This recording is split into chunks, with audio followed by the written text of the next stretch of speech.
Kobe was known as a fierce competitor on the basketball court. The greatest of all time, a writer, an Oscar winner, and the Black Mamba.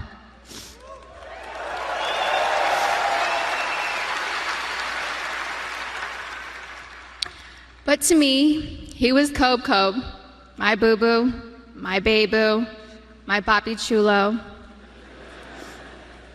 I was his Bibi, his principesa, his reina, his queen mamba, and his Visky, Maniski, Fabuliski. I couldn't see him as a celebrity, nor just an incredible basketball player. He was my sweet husband and the beautiful father of our children. He was mine. He was my everything. Kobe and I have been together since I was 17 and a half years old.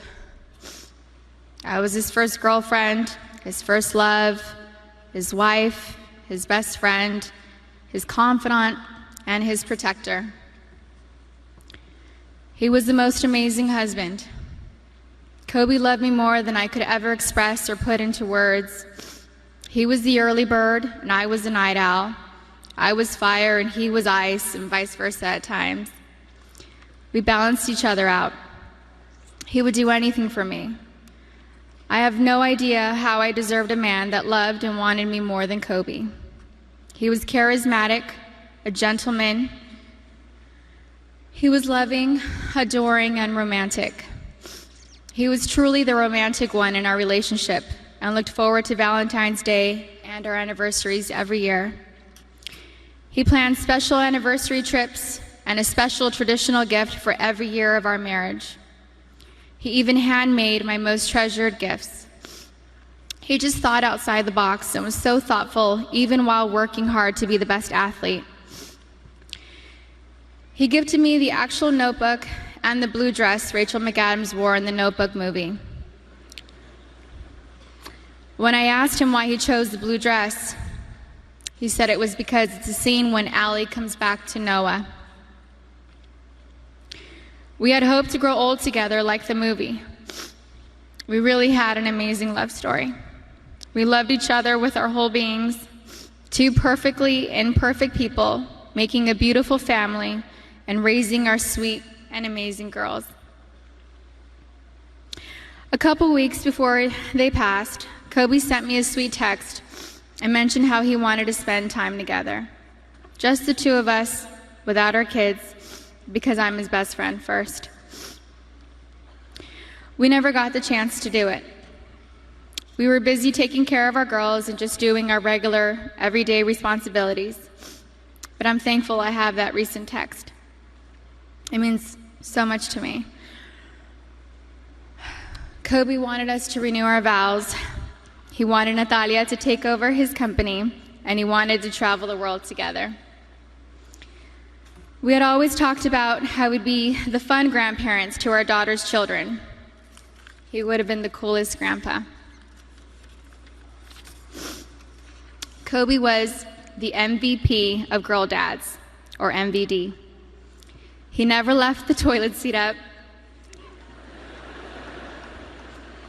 He always told the girls how beautiful and smart they are.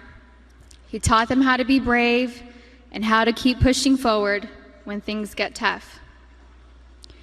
And when Kobe retired from the NBA, he took over dropping off and picking up our girls from school since I was at home pregnant with Bianca and just recently home nursing Capri. When Kobe was still playing, I used to show up an hour early to be the first in line to pick up Natalia and Gianna from school, and I told him he couldn't drop the ball once he took over. He was late one time, and we most definitely let him know that I was never late. So we showed up 1 hour and 20 minutes early after that. He always knew there was room for improvement and wanted to do better. He happily did carpool and enjoyed spending time in the car with our girls. He was a doting father, a father that was hands-on and present. He helped me bathe Bianca and Capri almost every night. He would sing them silly songs in the shower and continue making them laugh and smile as he lathered them in lotion and got them ready for bed. He had magic arms and could put Capri to sleep in only a few minutes. He said he had it down to a science, 8 times up and down our hallway. He loved taking Bianca to Fashion Island and watch her play in the koi pond area, and loved taking her to the park. Their most recent visit to the koi pond was the evening before he and Gigi passed. He shared a love of movies and the breakdown of films with Natalia. He enjoyed renting out theaters and taking Natalia to watch the newest Star Wars movie or Harry Potter films. And they would have movie marathons, and he enjoyed every second of it. He loved her typical tearjerkers, too. He liked watching Stepmom, Steel Magnolias, and Little Women. He had a tender heart. Kobe somehow knew where I was at all times, specifically when I was late to his games.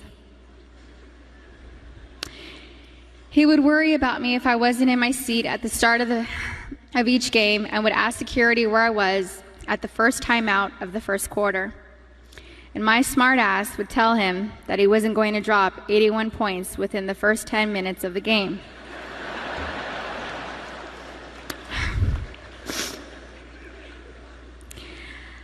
I think anyone with kids understands that sometimes we can't make it out the door on time. And eventually he was used to my tardiness and bawled out. The fact that he could play on an intense professional level and still be concerned by making sure we made it to the game safely was just another example of how family came first to him. He loved being Gianna's basketball coach. He told me he wished he would have convinced Natalia to play basketball so that they could have spent even more time together. But he also wanted her to pursue her own passion. He watched Natalia play in a volleyball tournament on her birthday, on January 19th. And he noticed how she's a very intelligent player. He was convinced she would have made a great point guard with her vision of the court. And he told me that he wanted Bianca and Capri to take up basketball when they get older so he could spend just as much time with them as he did with Gigi. And Kobe always told Bianca and Capri that they were going to grow up and play basketball and mix they ass up. Now they won't have their daddy and sister here to teach them, and that is truly a loss I do not understand. But I'm so thankful Kobe heard Coco say, "Dada." He isn't going to be here to drop Bianca and Capri off at pre-K or kindergarten.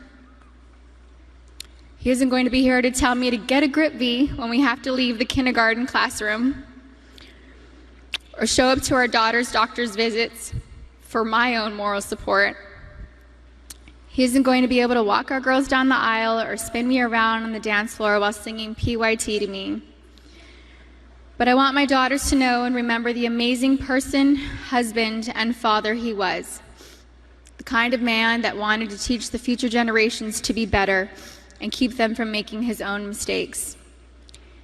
He always liked working and doing projects to improve kids' lives. He taught us all valuable lessons about life and sports through his NBA career, his books, his show Detail, and his Punies podcast series. And we're so thankful he left those lessons and stories behind for us. He was thoughtful and wrote the best love letters and cards, and Gigi had his wonderful ability to express her feelings into paper and make you feel her love through her words. She was thoughtful like him. They were so easy to love. Everyone naturally gravitated towards them. They were funny, happy, silly, and they loved life. They were so full of joy and adventure.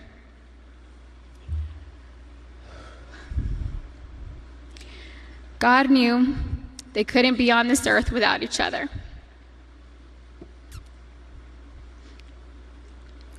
He had to bring them home to heaven together. Babe, you take care of our Gigi. And I got Nani, Bibi, and Coco.